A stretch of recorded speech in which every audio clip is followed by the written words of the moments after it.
Hi, welcome to Loft 801. My name is Diego, and today I'm talking about The Seed of the Sacred Fig. Directed by Mohammad Rasoulof, it's an exploration of familial and societal tensions set against the backdrop of Iran's political unrest. The film delves into the life of Iman and his family as they navigate the complexities of duty and personal freedom. This is a Persian film distributed by Neon. Now, before I hop into my review, if you want to support the channel, then please take a second to like and subscribe and hit the notification bell. Thank you, I really appreciate it. As a warning, this review will contain some heavy spoilers, so please continue at your own risk. Lastly, if there's anything you want to see reviewed, don't forget to let me know by leaving a comment and I will do my best to get to it. Thank you. I'm hopping in 3, 2, 1. Like I said, the narrative centers on Iman, portrayed by Mohammad. He is promoted to be an investigative judge in Tehran's revolutionary court. It's a position that challenges him morally and beats him into compliance and submission, requiring him to endorse death sentences to protesters without thorough examination. Each night, he comes home exhausted and drained from the day's work. If he doesn't follow the orders he's given from the higher-ups, then he will be fired and his family endangered. His career obligations contrast sharply with his daughters, Rezvan and Sana, played by Mahsa Rostami and Setara Maleki. They are largely inspired by the women life and freedom movement that began after the death of Mahsa Jina Amini. She was a young Iranian woman who was arrested by the morality police and beaten to death for not wearing a hijab. This event occurred in 2022 in the midst of COVID and was met with brutal repression by the Iranian authorities, who have killed hundreds of protesters and arrested thousands more. Again, Iman's daughters are influenced by this movement and believe in the protesters while Iman believes in the government. Iman's wife Najmeh stands behind her husband and his beliefs. Initially, the family's internal dynamics are strained when Iman's gun goes missing. This slowly leads him to spiral into paranoia and mistrust his family. The film weaves personal and political narratives, culminating in a climax that underscores the pervasive impact of authoritarianism on individual lives. At its core, the film examines the clash between Middle Eastern tradition and the growing demand for individuality and freedom. The narrative mirrors the intense societal upheaval in Iran. The title of the film plays into this theme. As described in the beginning of the film, sacred fig trees grow on other plants until their roots suffocate their host. The title is supposed to be a metaphor for Iran's theocratic oppressive nature, suffocating the populace's aspirations. The tone of this film is kind of a domestic drama. It feels more like a documentary or even a social commentary. Personally, I think the narrative of this movie had a lot of great source material, but it didn't quite land the way I'd hoped. This bums me out because I desperately wanted this movie to be amazing. Director Rasoulof is an incredible activist. He's very outspoken against Iran's government and had to escape Iran on foot. He is a refugee in Germany because Iran threatened to lock him up again. After serving a prison term in Iran in 2022, he was inspired to make this movie because of Mahsa Amini. Rasoulof, his production team, and the cast had to make this film clandestinely to avoid being arrested by the Iranian government. They had minimal equipment and only a handful of shooting locations. 4 weeks after Rasoulof started filming this movie, he received a warrant for his arrest and had to escape. His lead actors, Mohammad and Sohaila Golstani, remain in Iran and continue to face pressure from the Iranian courts. The footage of this film had to be smuggled out of Iran. As tragic as it is, this is the best underdog story I can think of. Unfortunately, the film doesn't quite land for me. For the first 2/3 of the movie, Iman is portrayed as a loving and caring father. He works hard to provide for his family and make sure they have better opportunities than he and his wife. He comes home at the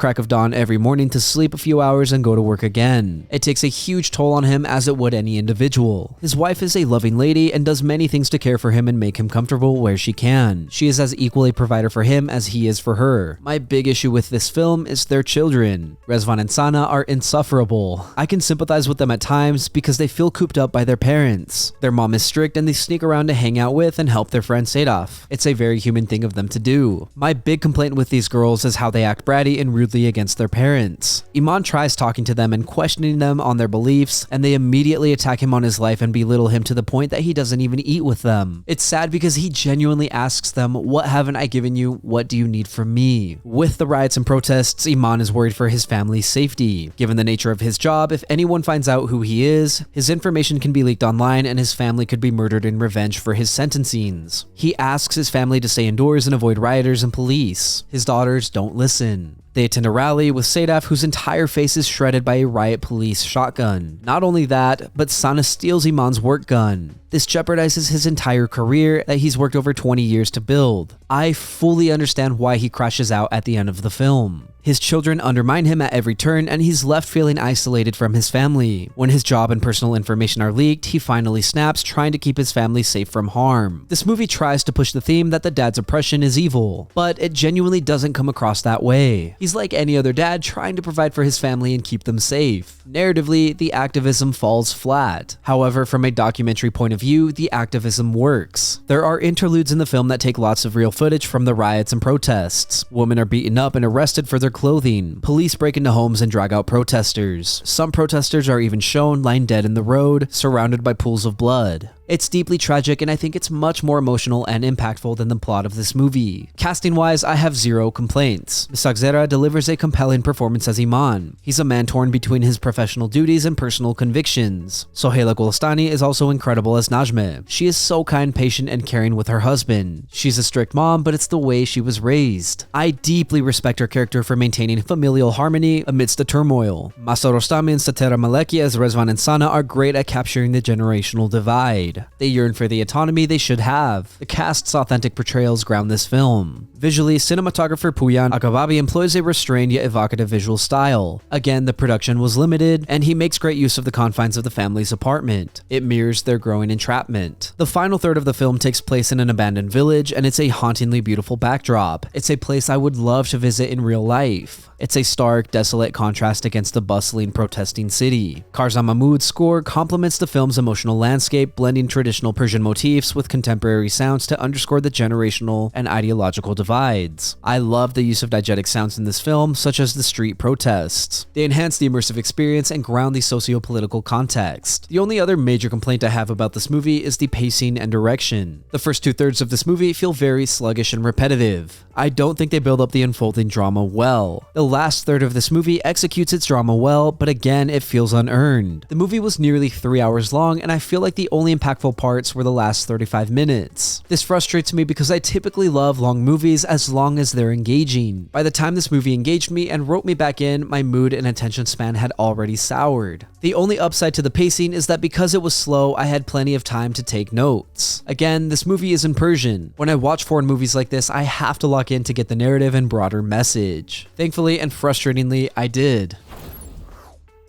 The Seed of the Sacred Fig is a film that excels in its ambition and intent, but stumbles in its execution. Mohammad Rasoulof's direction, bolstered by a great cast, a beautiful score, and solid cinematography, paints a vivid picture of the personal and societal struggles within a repressive regime. The film's underlying themes of authoritarianism, freedom, and familial conflict are powerful in concept, but the narrative struggles to resonate with me emotionally. The film leans too heavily on its slower-paced first two acts without delivering a balanced payoff. While I respect and admire Rasoulov's determination to create this film under immense personal and political pressure, the overall experience felt uneven, with the final act lifting the emotional weight the earlier portions lacked. This is a film that has significant cultural and activist value, offering a necessary spotlight on Iran's social unrest, yet as a piece of cinema, it falls short of being the impactful masterpiece I had hoped for. It is a film of remarkable intention but limited resonance. I love underdog stories in film production, but with such a long runtime and low payoff, I wouldn't recommend this movie. Thank you for listening to my review of The Seed of the Sacred Fig. If you enjoyed the content, leave a like and hit subscribe. If you did not enjoy the content, thank you for sticking around. As always, I would love to read what you have to say, so leave a comment and let me know what you're thinking. Also, if there's something you want to see reviewed, don't forget to let me know, and I will do my best to get to it. Lastly, if you want to see some more from me, then you can check out my vlogs linked up above or my podcast, Good Friends. Again, thank you for watching. My name is Diego, and I will see you next time.